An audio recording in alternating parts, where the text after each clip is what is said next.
Le varianti inglese e brasiliane in particolare aumentano il numero dei contagi e modificano lo scenario epidemiologico, costringendo a modificare alcune misure preventive. Per ogni caso che viene ad essere segnalato, la quarantena non è più di 10 giorni, ma è di 14 giorni, come era all'inizio nella fase 1, se vi ricordate, quindi più cautelativa da questo punto di vista.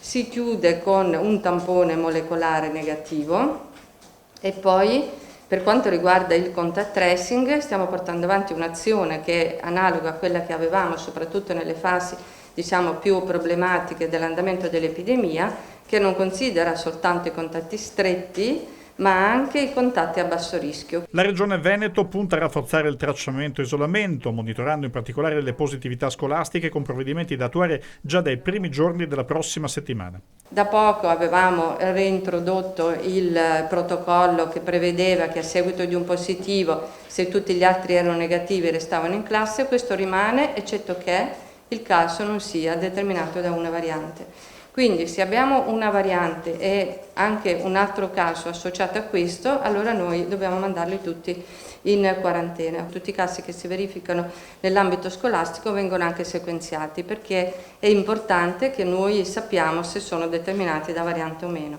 Il fatto che siano determinati da variante ci porta praticamente a ricercare gli altri casi come sempre, però nel caso in cui troviamo un altro positivo, il provvedimento, oltre che alla classe, potrebbe essere esteso al singolo istituto. Questo per evitare che rapidamente possa interessare più soggetti. Con un cluster attivo, in pratica, una scuola rischia la chiusura. Le decisioni saranno delle decisioni di valutazione di tipo epidemiologica, quindi sarà il servizio di igiene e sanità pubblica del Dipartimento di Prevenzione che li prenderà e li concorderà con il sindaco del comune o dei comuni che sono interessati, oltre che naturalmente con noi.